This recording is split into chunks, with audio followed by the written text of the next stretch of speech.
truly.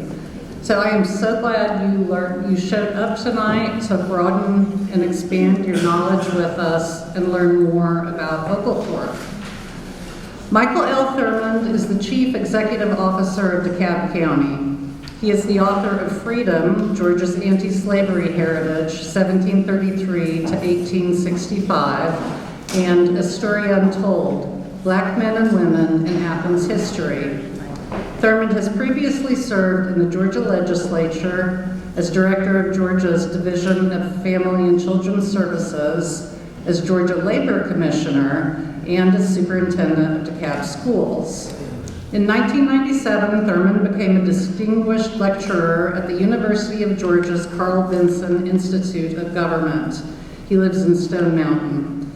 Tonight, his presentation will focus on his brand new book, James Oglethorpe, Father of Georgia, a founder's journey from slave trader to abolitionist. And that is the total biography they gave me for this man who has pages and pages and pages worth of biography. And I'm sure that the reason for this is because most all of you already know what a treasure Mike Thurmond is to this county. So I ask you to please join me in welcoming our honored guest and great friend of the History Center, DeKalb CEO, Michael Thurmond.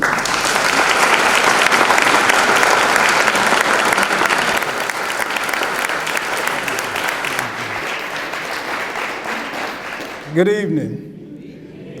First of all, let me thank Melissa, not just for the generous and kind introduction, but thank her for outstanding leadership of the DeKalb History Center and for all things history in our county. Let's give her a round of applause. We love you so much.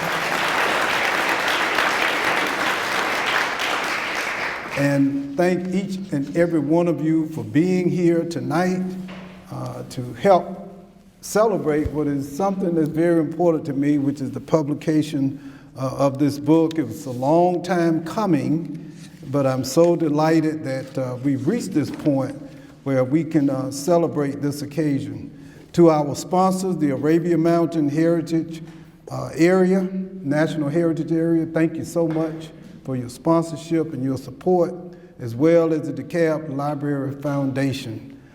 I am so thrilled and honored to be standing here at this hallowed historic location to discuss with you a labor of love that literally consumed nearly 3 decades of my life. You know, I don't have much to do as DeKalb CEO, so. So, let's return to October 7th, 1996. It was late in the afternoon, gray British skies, misty rain, and we arrived at the Parish Church of All Saints in the village of Cranham. And Cranham is a quaint little village located about 19 miles northeast of London. And I was one of a 57-person delegation who had been selected and appointed to journey to England across the pond to celebrate the 300th anniversary of the birth of James Oglethorpe. Part of our responsibilities, and of course we were led by Governor Zell Miller, was to lay a wreath on Oglethorpe's grave. He's buried beneath the floor. He and his wife, Elizabeth, are entombed beneath the floor of this 700-year-old church, which is not that old in England, right? People live in 700- and 800-year-old houses, right? And they have advertisements that say, almost new. And so we laid the wreath, and our British host, the mayor and the councilman and others ushered us to an adjacent meeting hall, but I stayed behind. Erected near General Oglethorpe's tomb is a white marble plaque. and it was commissioned by Elizabeth Oglethorpe, who followed him in death 2 years later. And on the list is everything. If you were educated in the state of Georgia, you know all of these things about James Oglethorpe. He was a member of the British Parliament. He's fought and advocated on behalf of imprisoned debtors. He sought to create a 13th so-called original British colony here in the New World. He fought and served in the British military. He was an author. He wrote a book, The Sailor's Advocate. He opposed impressment of British citizens. But there were 8 words carved on this huge plaque that captured my attention. And this one passage read, Judge, he was a friend of the oppressed Negro. Oglethorpe died in July of 1785. And it was prevailing and almost unchallenged during the 18th and 16th century that black people were not human beings. It was codified in law that black people, the prevailing notion was that they were soulless, they were docile, and that their natural state was that of enslavement. They were cannibalistic, they were savages, and although they appeared in human form, they were in fact subhuman. So in the midst of this, there was this notation. And that is what set me on this journey to determine the accuracy or lack of accuracy of this particular assertion, that the father of Georgia, James Edward Oglethorpe, was a friend of the oppressed Negro. I'll stop and talk a little bit about what happened to me. First of all, I was, at that moment, I think my life changed, because I'm standing here, the closest I will ever stand to the father of Georgia. He was 6 feet below the floor. And as I stood there, I was thinking that I am probably the first and still maybe the only black Georgian ever to visit his tomb. And I'm reading, he was a friend of the oppressed Negro. And I think at that moment in time, James Oglethorpe became my friend. We befriended one another, right? But I didn't believe it. I thought it was a lie. Because if you attended school in Georgia, in middle school social studies, the one thing that was not taught is that James Oglethorpe possessed or exhibited any type of concern, or empathy, or sympathy for black people. That's how I was taught. And so the first thing you have to do, I believe, when you begin a journey such as this, and I've talked about it a lot in some previous discussions, unlearning is so important. I've come to understand that unlearning is equally as important as what? Learning. Because in order for me to research, to do the archival research necessary, I first had to unlearn some false beliefs, not just about Oglethorpe, but about Georgia history and about American history.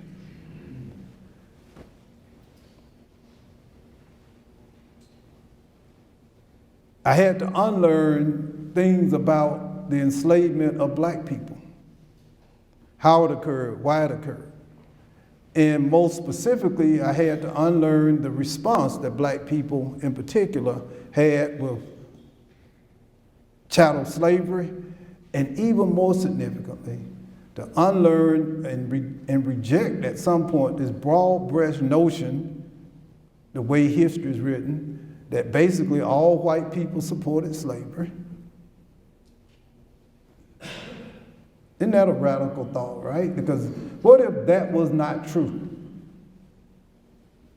What if there were white people who throughout the history of enslavement spoke out, advocated, and recognized it as one of the most brutal institutions ever created?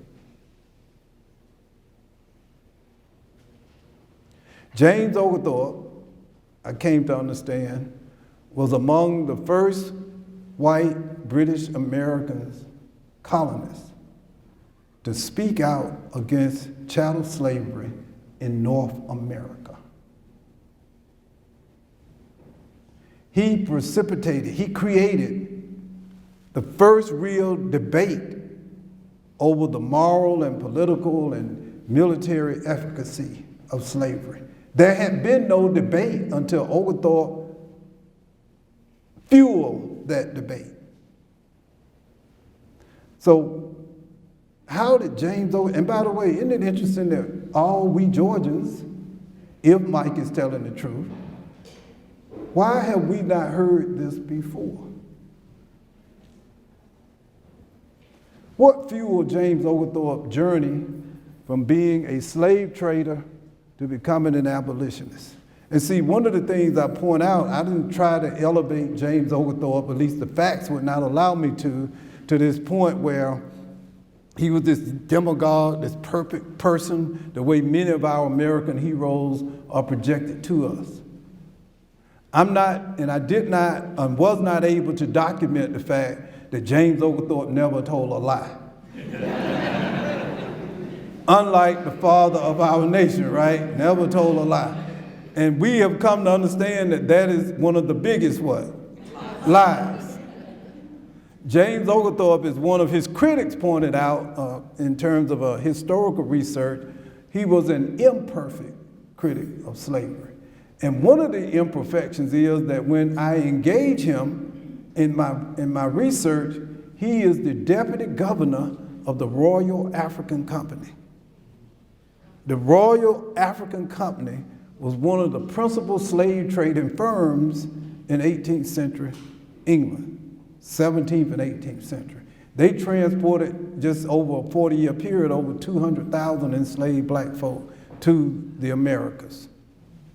But what's most compelling, and I believe if there's a subtext in this fiction, in this nonfiction book that I've written, is that Oglethorpe exhibited something that is rare in contemporary politics. And that is, he recognized when he was wrong.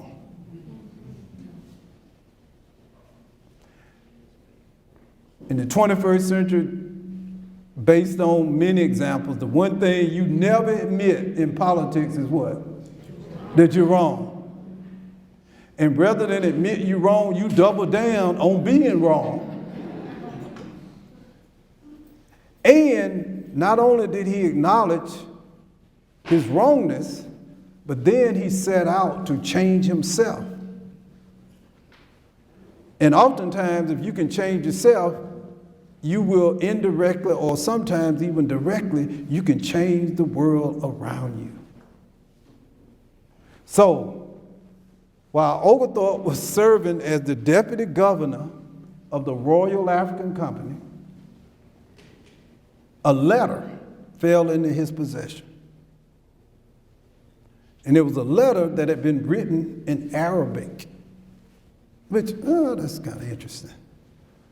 But most significantly, the letter had been written by an enslaved young black man named Yuba Suleiman Diallo, who was enslaved in the colony of Maryland. Stop waiting. An enslaved person in Maryland writes a letter.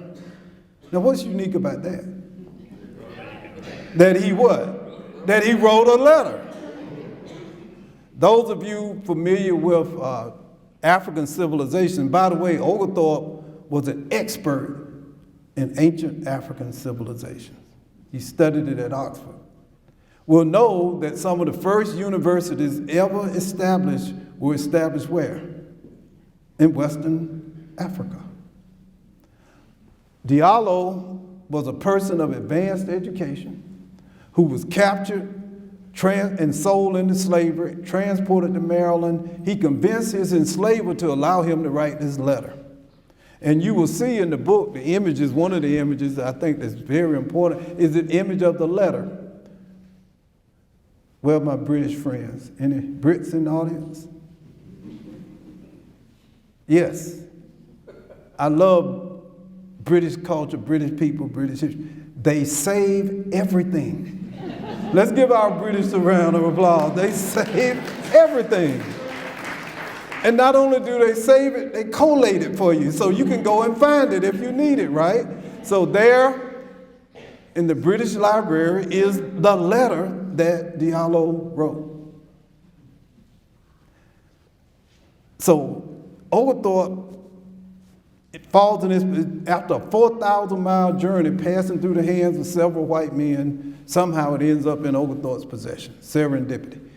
He sends the letter to Oxford University to the professor who is an expert in Arabic and Islamic culture, has it interpreted. He is so affected and excited by what he read that he arranges for DeKalb's passage from Maryland back to London, England, and DeKalb becomes a superstar.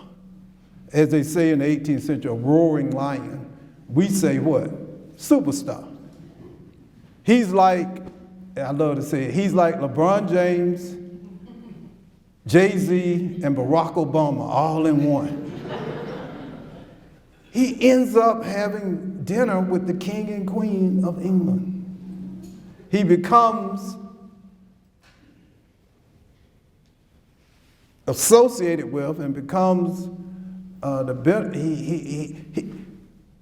he becomes one of the elite citizens of England. He ultimately sails back to Senegal, what is present-day Senegal, with over 500 pounds of gold and diamonds. But more importantly, after Oglethorpe reads the letter, he resigns from the slave trading firm. He severs all ties. And DeKalb's letter is what triggered Oglethorpe's journey. And so my book is about Oglethorpe's journey and the historical backdrop for the struggle of enslaved people in their protracted struggle to destroy chattel slavery. So it took 27 years because stuff was hidden everywhere. There were pieces here, pieces there. And someone asked me, say, well, how did you do it? You know, sometimes our blessings come disguised. After years of working for it, guess what really made it possible for me to finish this book? The pandemic. You're right, Judge. The pandemic. Bill, the pandemic, right? The pandemic, because all of a sudden I'm not out making speeches. I'm sitting at home, right? And many of our historical treasure troves are now digitized. The libraries, the work, the things that you would need, and there are bookstores who will send you books, and there's this thing called Amazon, right? Unlearning is important. Recognizing that our greatest leaders are not perfect men and women. And embracing the notion that greatness doesn't necessarily arrive before the 6 o'clock news. It's a process. And oftentimes, our greatest leaders, even in their lifetime, become some of our most despised leaders. Finally, this, Oglethorpe was run out of Georgia for being this visionary leader who opposed slavery, who embraced Jewish colonists. The trustees had passed a bill to prohibit the migration of Jewish colonists into Georgia, and on his own volition, he overcame that, ignored it, and allowed the first Jewish colonists to come to Georgia, and the third oldest, right? The third oldest synagogue. Is it second? Okay, second. Oldest in the South. Second. My Jewish friend know better than me. Then in America, he embraced Native Indians. Shortly after, he arranges for DeKalb to come to England. Tamachichi travels to England. Why is it important to bring people you may not have interacted with often into an arena, into a place so they can interact and develop relationships? All of a sudden, Oglethorpe, what he's really doing is demonstrating to the British public that black people and Native Indians are people, human beings. And for anyone to advocate or act or believe that Native Indians and black people were human beings was one of the most radical thoughts that could be articulated. So I'll stop, and you all may have questions, and then we'll end. And my good friends over here at Eagle Eye, they want to sell some books. Is that right? All right. Questions? Thoughts?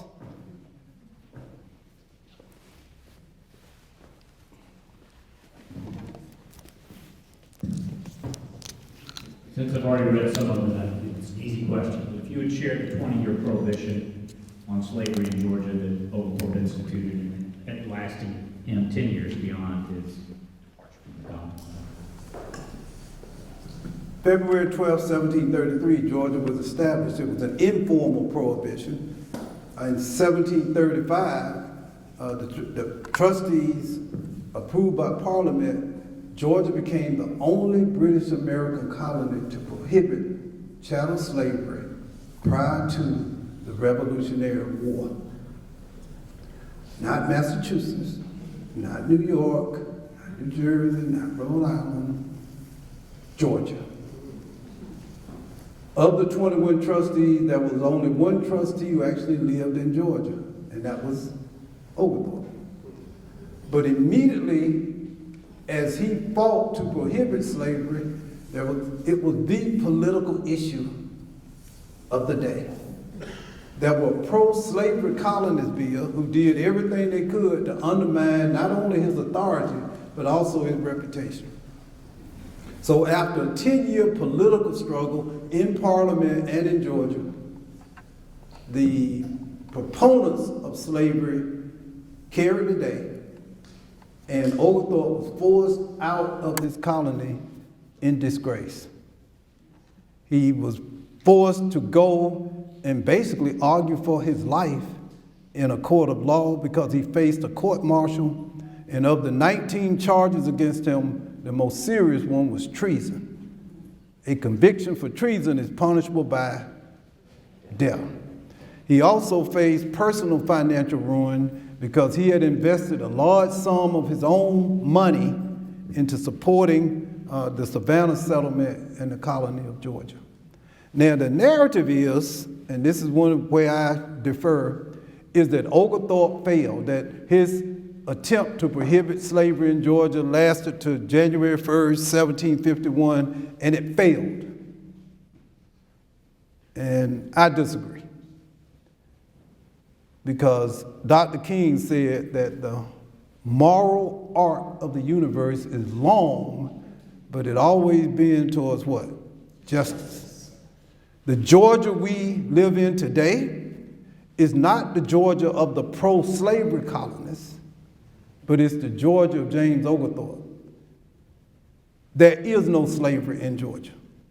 There is no slavery in the United States of America. So I submit to you that his dream, his vision was redeemed, restored, and it's a dream that is our reality today. So Oglethorpe did not fail.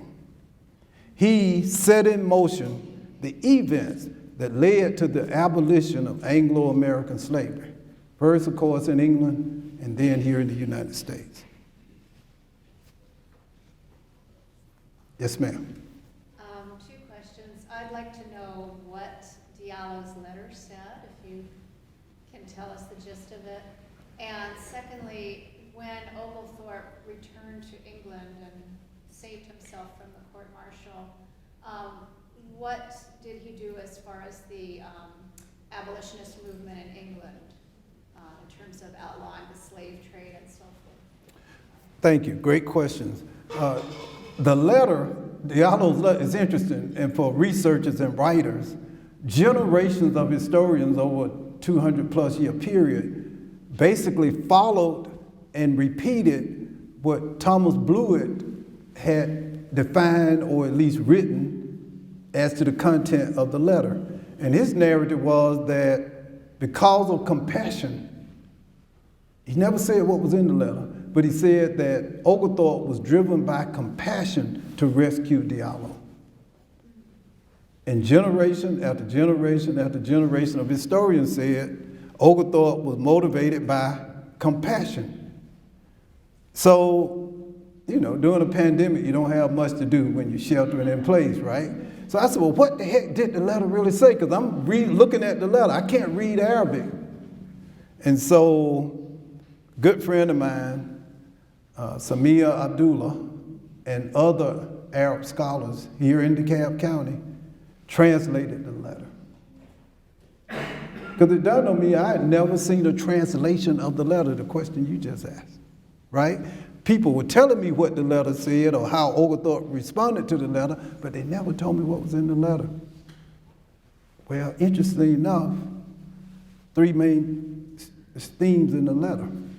First of all, he identifies himself. He lists his ancestors so that anyone reading the letter would know it was him. His father, his grandfather, and his great-grandfather. So anyone reading the letter would be absolutely certain this is Yuba Diallo. Secondly, he encourages his 2 wives and 4 children and tells the wife, don't remarry because I'm coming home. It's interesting what you're thinking about. You know, you're enslaved 4,000 miles and you're telling your wife what? Don't get remarried because I am coming home. The third thing and most important thing, he reaffirms his faith in Allah and stated that he was praying and fasting every day. The narrative is that he was distressed and that he was hopeless, but he was not.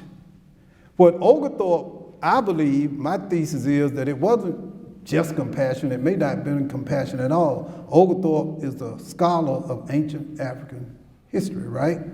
So a person who embraces and understands and acknowledges his family and ancestors, that's a trait of what? Civilization. Any person who embraces and acknowledges and loves a wife and children, that's a trait of what? Civilization. And especially someone who is monotheistic and has a religion and is faithful in that religion, that is a trait of civilization.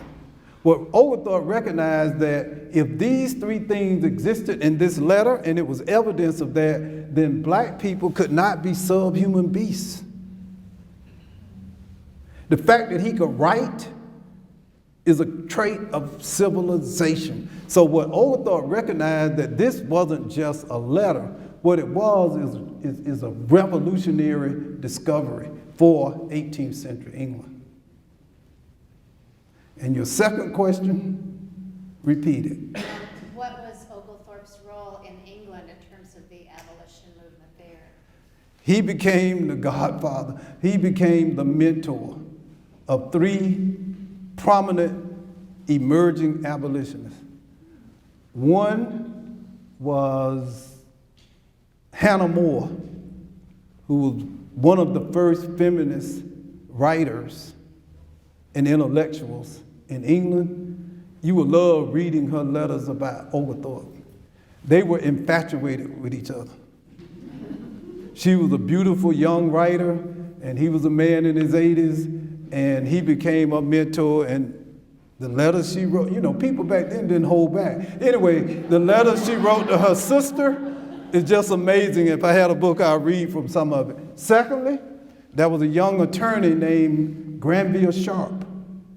Granville Sharp was a young attorney who despised slavery.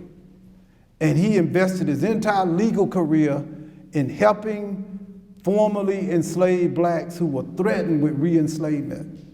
He traveled all over England representing them. So Oglethorpe introduces this man who is Equiano. He was the most influential black man in 18th century England. He wrote one of the first slave narratives.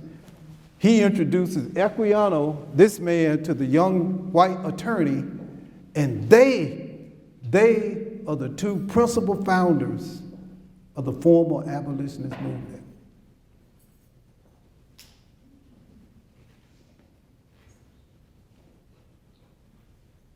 But for Oglethorpe, they don't meet. So he became the mentor. He passed off this movement, this anti-slavery movement that emerged from the Georgia wilderness to this first generation. And he mentored them and encouraged them to continue to fight against chattel slavery. We have a question back here. We'll use the microphone. I'll make my way over on the other side. Thank you, Senator, for this revelatory, detailed research. The story sounds so incredible and so unique that this enslaved person was able to get a letter out of Maryland all the way to England, and then the letter was translated again overseas. Did I hear you correctly? Yeah, at Oxford University. So, how long? I have two questions. One, from the point of view of the enslaved man, I'm sorry I can't retain his full name. How long did that take him? Can you imagine what you talk in the book or speculate at all about what his story was of waiting and not knowing if his letter ever arrived? That's my first question. And my second question is the uniqueness of the story is so extraordinary in the circumstances that the letter reaches the right person, and that person was able to relearn and was effective, and there was change for this enslaved man. Is this the same person that is the basis for the story that is in the opera Omar by Rand Giddens that came out a couple years ago? It's the same man. Well, no, some people speculate that it's him. It was a 5-year process from the moment he was enslaved at the mouth of the Gambia River, his transportation through the Middle Passage to America, to the Maryland colony, his return to England, and his return back to modern-day Senegal was a 5-year process. What I say to young people, what this teaches me is the power of the written word. I talk to students all the time. If you can read and write, the key to the Diallo's freedom was that he knew how to do what? Read and write. There's no door that can't be opened. It's a powerful, powerful testament to the written word. And by the way, but for that sentence on the plaque, you and I wouldn't be having this conversation tonight. Do we have any questions back here?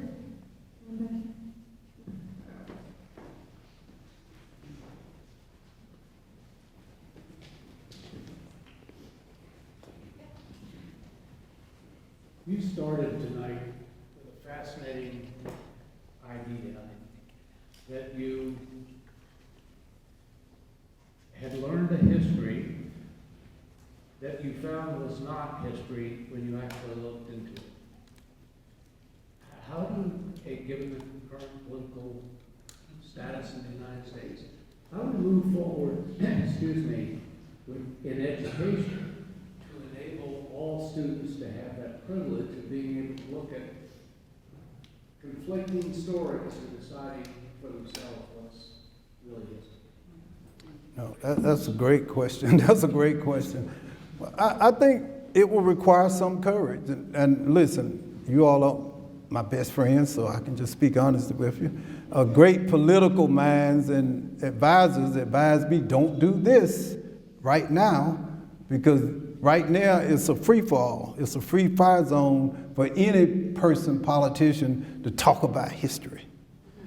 But see, in my mind, I think we have a shared history, a shared bond, right? And only through an objective analysis and discussion. And look, what I set out to do, I promised my ancestors, known and unknown, that I would just follow the facts, wherever they might lead. I didn't go in with a political agenda. That's not the way you write history. You know, if the discussion of history starts in a state house, then you're starting in the wrong place, right? No offense to my fellow legislators, but anyway. Just not the place. So you just need courage. And look, think about it, having spent time as your school superintendent. We need a history. Just think how important it is for all our Muslim students to see Diallo.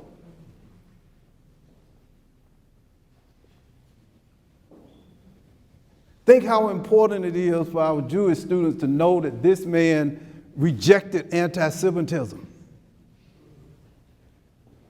Think how important it is to know that this man befriended people of color and respected women intellectuals, the blue stockings, when every other major British intellectual and leader damned them and criticized them.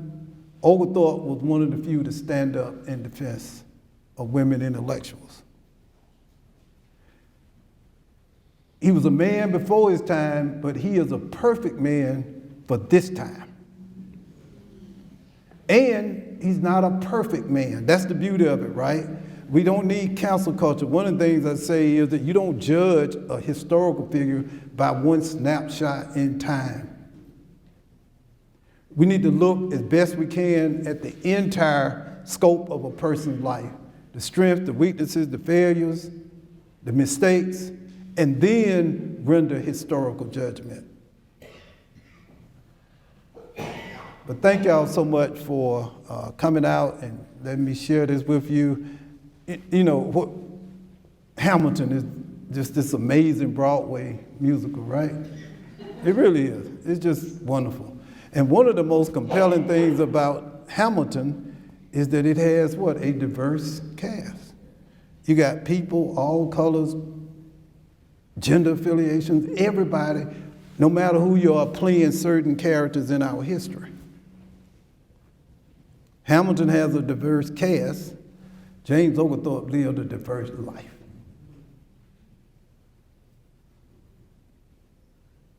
A diverse life. And his vision for Georgia is the vision that we are living. The last thing, and to confirm it, of course, Savannah, there's this moment in time when this general, Sherman, who had a problem with matches, arrives in Savannah in December of 1864. Following behind Sherman's 62,000-man army, 18,000 formerly enslaved black Georgians. Sherman arrives in Savannah, and Savannah is again slave-free. The arc of the universe is long, but it always bends towards justice. And this man's life is a personification of that. Thank y'all. Thank you.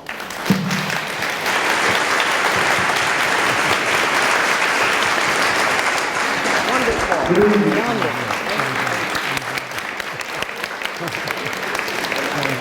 Thank you. That's great. Thank you.